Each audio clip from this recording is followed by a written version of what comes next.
Hey, this is Brooke, functional medicine dietitian specializing in fertility, and this is the Fertility Dietitian podcast, where I help you uncover the barriers that are preventing you from optimizing your fertility and teach you how to work with your body to finally take home a healthy baby.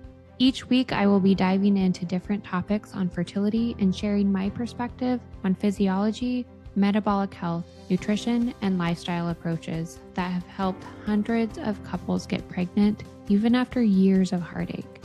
My goal is to empower you with the knowledge you need to take back control of your fertility. Happy listening. Welcome back to the Fertility Dietitian podcast. Today we are talking about something that almost no one talks about openly in the fertility world. It's libido, your sex drive, your desire, your interest in intimacy. And I want to reframe this immediately. Low libido is not a flaw. It's not you being bad at trying to conceive. It's not something to push through. Libido is a signal. And it's one of the most honest biofeedback markers your body gives you about how safe, nourished, and supported it feels.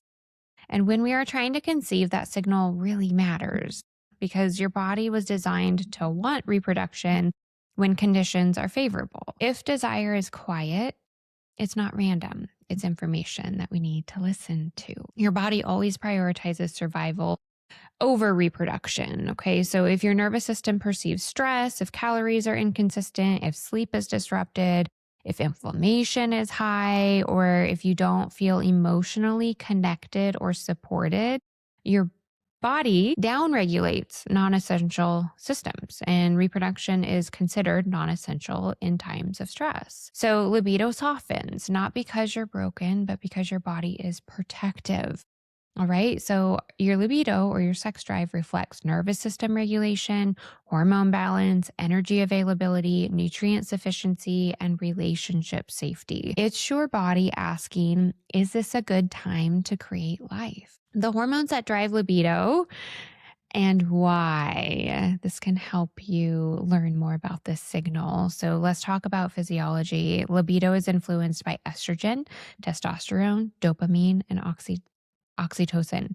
So estrogen, first and foremost, rises leading into ovulation. It increases vaginal lubrication, pelvic blood flow, sensitivity, confidence, and sociability. Okay, this is why we get that feeling around ovulation of wanting to be more social.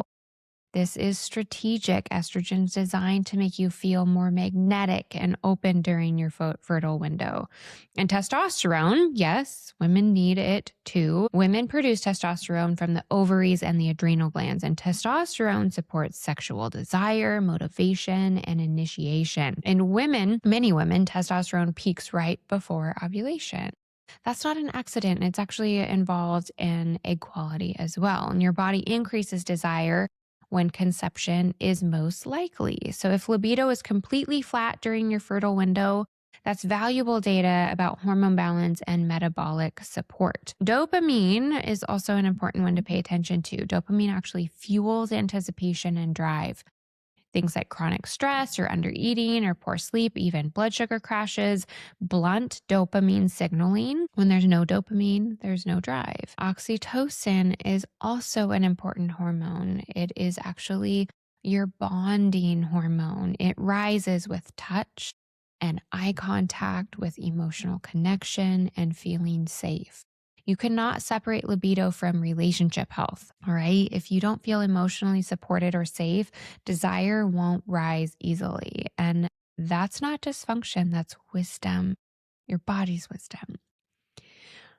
All right, so let's talk about the trying to conceive layer, because intimacy can start to feel like a job, right? When you've been trying for months or years, tracking ovulation, scheduling intercourse, intimacy can start to feel like a task, like something you have to do, and desire does not thrive under pressure. When sex becomes outcome focused instead of connection focused, your nervous system shifts into performance mode. And instead of I want you, it becomes, is this the right day? Will this work? What if it doesn't work? That subtle performance pressure increases cortisol. Cortisol suppresses testosterone, Lower testosterone means lower spontaneous desire. So when intimacy feels like a job, libido actually downregulates or gets quieter. And that's physiology. It's not your fault. It's just how our bodies are designed. So a few signs that intimacy has actually become more performance based is you only have sex during your fertile window. You announce ovulation like a calendar reminder. You feel dread instead of anticipation. Maybe you're thinking about pregnancy during intimacy. Touch outside of trying to conceive timing is very minimal. So there's no intimacy or other types of intimacy even outside of trying for that ultimate outcome of conception. So if this feels familiar, you're certainly not alone, but this is your invitation to recalibrate. Reframing intimacy while trying to conceive is possible.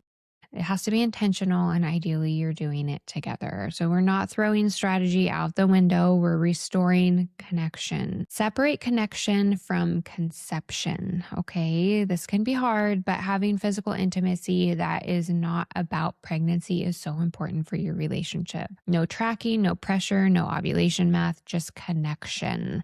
This retrains your brain to associate intimacy with bonding instead of evaluation. So oxytocin with this method, cortisol drops and desire becomes more accessible with connection. Okay. And think about broadening your definition of intimacy also. So it's not just intercourse, it's making out, it's back rubs, it's showering together, laughing, eye contact, low mornings in bed.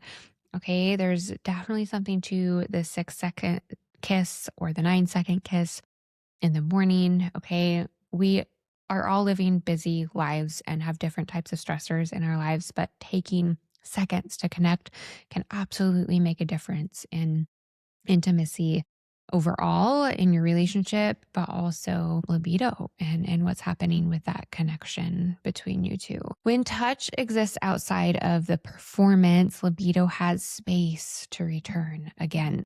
All right. Work on shifting the language too. Instead of it's go time, try I'm feeling really close to you lately. Language can really shift the energy too. Tell your partner that you feel safe with him. Energy shifts physiology. Okay, it really does. Your mindset can shift what's happening internally. Work on focusing on sensation versus the outcome also. So during intimacy, gently redirect your thoughts from, will this work, to what feels good right now. The presence of this increases dopamine, and dopamine increases your desire also. Now let's zoom back out to physiology a little bit. So if your body does not feel fed, libido will struggle. Low energy availability actually suppresses the hormones necessary to signal libido. So LH, FSH, estrogen, testosterone, your brain will not prioritize ovulation if it perceives scarcity. All right. So even if you are ovulating regularly, these hormones can be decreased or suppressed if you are not eating enough. Aim for a minimum of 30 grams of protein per meal. You want adequate carbohydrates. Carbohydrates are so important for how we produce our hormones and how safe our body feels, also to support that libido. And fats, we cannot forget fats. Do not limit them. They are literally the backbones of our hormones, our sex hormones like testosterone and estrogen. If you've been low carb long term, libido is going to drop. Same if you've been low fat long term. So estrogen thrives when carbs and fat are adequate. Don't fear cholesterol either. Cholesterol is literally the backbone of estrogen, progesterone, and testosterone. So our saturated fats are going to be providing that cholesterol. Also, as well as saturated fats provide building blocks for the cholesterol. And then there's actual cholesterol in food too, but that actually doesn't translate directly to cholesterol in your body. So you need the saturated fat specifically. So very low total cholesterol is something I often see alongside low libido. So you want to be eating egg yolks along with your whites. You want quality animal proteins that are not super lean all the time. You want full fat dairy, and you definitely need all of these things for your hormones to have the raw materials that they need to be built and be signaling appropriately. Thyroid health is also important for the conversation around a libido too. Low thyroid function actually decreases hormone signaling and energy.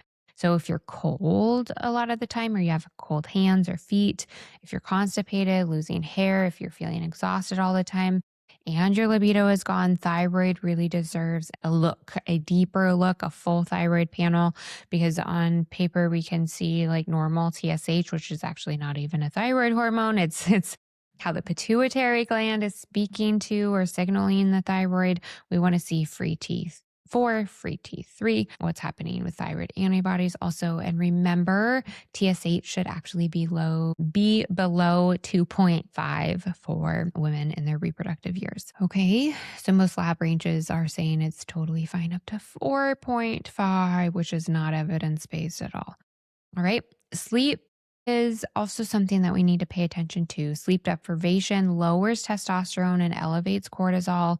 You cannot out supplement poor sleep. Aim for 8 to 9 hours for ideal support in cycling women. This keeps estrogen supported and progesterone steady. All part of that rest and repair to help the body feel safe and decrease the rest and repair processes that have to happen during the day because they weren't able to happen at night. So making sure we have plenty of that energy to send to and reproduction as a whole.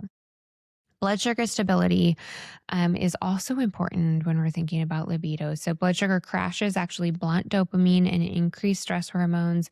So balancing your meals is helpful. Protein, carbs, and fat at each meal is important. No coffee before food and no skipped meals. If you're waiting way too long to eat, you're having a big blood sugar crash. And then when you finally do eat, it's more often going to spike, or you're living more off of cortisol, because our cortisol hormone actually helps us break down our stored blood sugar in our muscles. And then that's just a stress response that's going to have that negative impact on libido. Also, it is all connected. All right. Mineral repletion is also important. Magnesium supports our nervous system in just keeping it calm. Zinc supports testosterone. Iron deficiency tanks libido.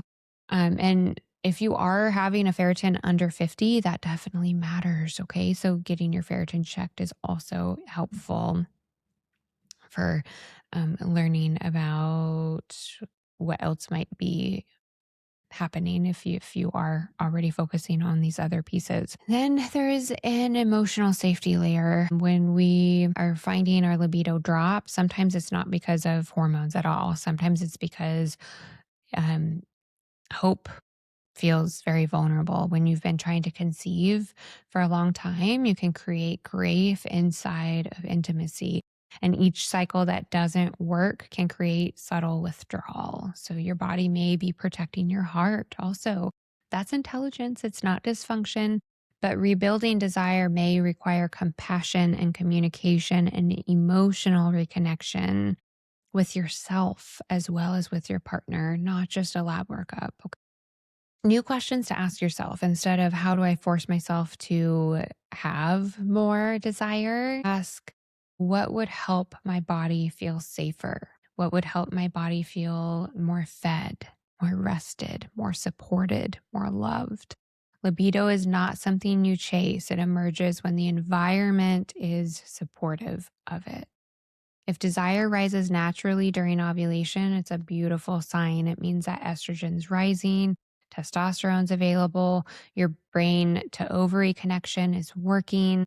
Pay attention to these signals. Your body is communicating in real time, and your low libido is not a personal failure, it's feedback. And when you respond by creating safety through nourishment and rest and emotional connection and even play, fertility often improves as a side effect in more ways than just boosting libido. Your body was designed to want reproduction when conditions are optimal. So let's create those conditions, not force the outcome. If this episode resonated, share it with your partner, with a friend, because libido is not just about hormones, it's about the ecosystem that you're living in. And when we support the whole system, desire tends to come back naturally. Hope to see you back here next week. Thank you for listening to this episode of the Fertility Dietitian podcast. If you enjoyed it, please leave a review to let me know what topics you want more of or less of. If you want to keep learning, subscribe at Apple Podcasts, Spotify, or wherever you listen to podcasts. Check out my website for more info on my private coaching program, Master Your Fertility, or my membership community, Fertility Blueprint. And don't forget my digital store. Come say hi on YouTube and Instagram. See you in the next episode.